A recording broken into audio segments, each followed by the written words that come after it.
입천장에서 떼서 잇몸 시술 하실 수도 있습니다. 근데 이분이 여리여리 하시고 이런 분이라 되게 걱정을 하시고, 근데 안 했습니다. 저는 90% 이상은 확신합니다. 단단한 잇몸으로 채워질 거예요. 안녕하세요. 포인트 원치과 원장 원규기입니다. 오늘은 임플란트에게 중요한 것은 여러분들은 뼈가 충분하니 안 하니 이런 것들만 중요하다고 머릿속에 갖고 계시는 분들이 많이 있으시겠지만, 물론 뼈가 폭도 그렇고 깊이도 그렇고 뼈가 튼튼하고 풍성하면 시술도 굉장히 간단하고 통증도 거의 없고 그런 경우가 많이 있습니다.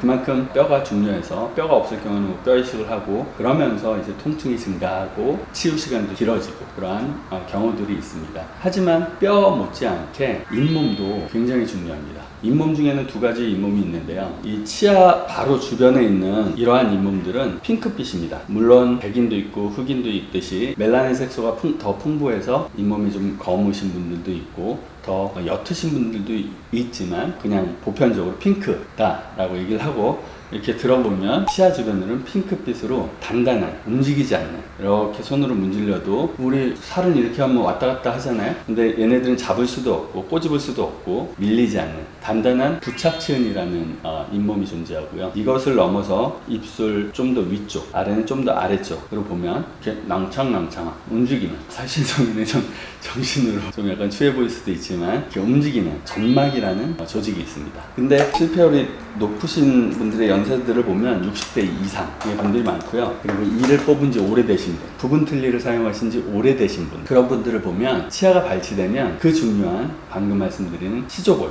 뼈, 그리고 그 중요한 단단한 부착지은, 이것들이 뼈만 이렇게 녹는 것이 아니라 부착지은도 점점 쪼그라드는, 없어지는 그러한 결과에 이르게 됩니다. 그래서 그렇게 오래 부분 틀니를 쓰시고 이제 어느 정도 경제적 여력도 되고 틀니 쓰다 보니 너무 불편해서 임플란트를 결심하시고 임플란트를 심으러 오시는 분들을 보면 단단한 잇몸이 없기 때문에 뭐 뼈는 설령 있다 하더라도 뼈 없으면 뼈 이식해서 하면 되겠지만, 단단한 잇몸이 없는 것은 단단한 잇몸을 만들어주지 않고 그 상태로 이 점막, 낭창낭창하는 점막이 있는 상태에서 임플란트를 심을 경우에 굉장히 탈날 확률이 기하급수적으로 증가하게 됩니다. 왜냐하면 우리가 음식을 먹으면 음식물들이 막 이렇게 씹을 때 이쪽 그 안쪽 구강전정이라고 부르는 이렇게 치아 이런 안쪽 부분으로 음식물들이 막 밀려가게 돼요. 다람쥐 생각하시면 됩니다. 다람쥐 여기 가득 있잖아요. 거기가 다 구강전정 뭐 이런 부위에 이제 가득 있는 거거든요. 그럼 그 있으면 어떻게 되겠어요? 얘네들은 신축성이 잡아당기겠죠, 바깥쪽으로. 임플란트를 잡고 있는 잇몸이 얘 막 잡아당기면 어떻게 되겠어요?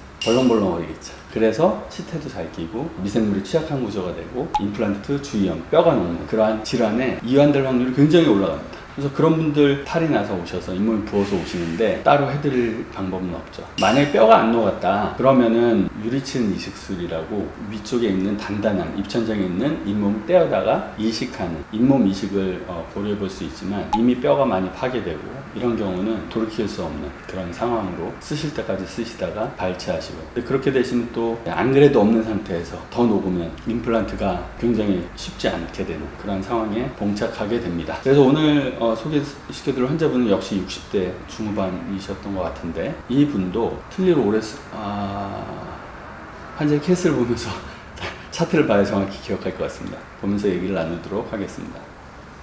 방금 설명드렸듯이 틀니를 쓰시던 분이 맞네요. 제 기억이 맞네요. 60대 후반 분이고요. 뼈는 아주 많이 녹지는 않으셨네요. 보통은 뼈도 이렇게 많이 내려가는데 뼈는 괜찮지만 어찌됐건 간에 처음 사진이 잇몸 사진이 없어서 좀 안타깝지만, 임플란트 수술 후의 사진을 보여드리면 이렇습니다. 이게 오른쪽 아래쪽 부분인데 여기 이제 혀가 있고 여기는 이제 점막 이고 여기에 있는 핑크를 찾아보십시오. 네, 이렇게 빨간색 선으로 되어 있는 핑크가 부착치은이에요. 보통 부착치은이 이 정도 이렇게 있다면 거의 없는 겁니다. 여기가 꼭대기예요. 지금 뼈의 꼭대기예요. 치아가 빠지고 하게 되면 이렇게 녹습니다. 이렇게 뾰족해져요. 약간 그런 상태예요. 그리고 이쪽에 있던 부착치은도 다 없어지고 틀니를 오래 쓰시면 하여튼 뼈도 좀 많이 흡수되면서 같이 부착지운도 흡수된다. 근데 이건 티슈 타입, 본인의 체질이죠. 그런 거에 따라서 사실은 굉장히 빨리 많이 없어지시는 분도 있고, 많이 틀니 쓰시더라도 오래 잔존하고 계시는 분들도 있지만 결국은 나중에는 비슷한 길로 간다. 다시 설명드리면, 여기 임플란트를 이런 걸 심어봐요. 여기 점막으로 이제 여기 닿겠죠. 얘는 어떻게 되겠어요? 얘는 완전 점막으로 닿겠죠. 사실 이거보다 더 이쪽에 있을 수 있어요. 얘는 완전 다 점막이겠죠, 거의. 그럼 막 들썩 난리 날 겁니다. 분명히 파시고 나서 몇 년 안 돼서 뼈가 녹을 거예요. 엄청 관리를 잘하지 않는 이상. 지금 뼈가 여기 있지만, 여기 이렇게 있지만 뼈가 주변으로 막 이렇게 녹아요. 그러면 이제 난감해지죠. 뭐 염증 날 때마다 염증 조절해드리고 소염제 드시고 그러면서 이제 쓰실 때까지 쓰시는 방법밖에 없습니다. 점막이 있다고 해서 항상 뼈가 녹는 건 아닙니다. 하지만 뼈가 녹는 확률이 굉장히 올라가고, 제가 봐왔던 분들은 녹은 분들이 안 녹은 분들보다 훨씬 많았으니까. 그래서 이제 임플란트 할 수 있냐, 다른 데서 할 수 없다 그랬는데 오셔가지고 할 수 있습니다. 해보겠습니다. 그래서 임플란트를 시작을 했고요. 가장 제가 중점을 두는 거, 뼈 때문에 힘든 게 아니라 뼈 이식이야 뭐 하면 되는 거고, 이 잇몸 때문에 여기 남은 게 보이네요. 이렇게 없어요.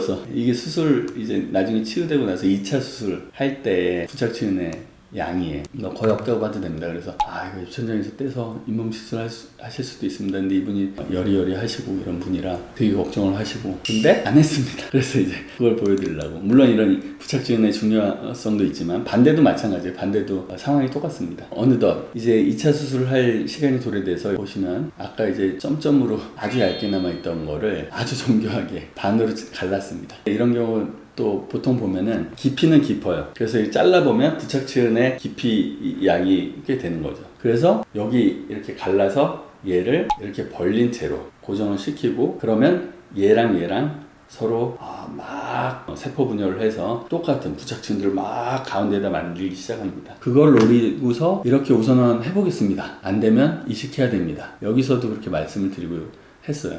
워낙 두려워하시고 힘들어하시고 이러셔서. 그래서 이렇게 하고 옆에서 보면 이렇게, 이 뼈입니다. 이거 뼈가 노출되게 알아서 피가 차고 이러면서 막 기어 들어가면서 막 만듭니다. 인체는 이런 거 보면 굉장히 신비해요. 쉽게 죽지 않습니다. 그리고 쉽게 상하지도 않고 참 놀랍게 만들어진 인체예요, 보면. 그래서 일주일 후의 모습이에요. 보면은 여기서도 좀 약간은 결말을 약간 느낄 수 있어요. 여기 이렇게 뭔가 구분된 듯이 보이잖아요. 저는 90% 이상은 확신합니다. 이 단단한 잇몸으로 채워질 거예요. 지금 뭐가 만들어졌잖아요. 아까 뼈가 보였는데. 이렇게 해서 단단한 잇몸을 만들어지기를 소망하고요. 여기에 다시 어버트먼트를 체결하고 본을 떠서 이제 드디어 한쪽을 씹는 감격적인 순간이 곧 다가올 것 같습니다. 네, 오늘 임플란트, 뼈도 중요하지만 잇몸도 그에 못지않게 중요하다. 그래서 단단한 부착지은의 중요성을 꼭 기억하시고 임플란트 하실 때 생각하시면 될 것 같습니다. 좋다고 생각하시면 좋아요, 구독 부탁드리겠습니다. 감사합니다.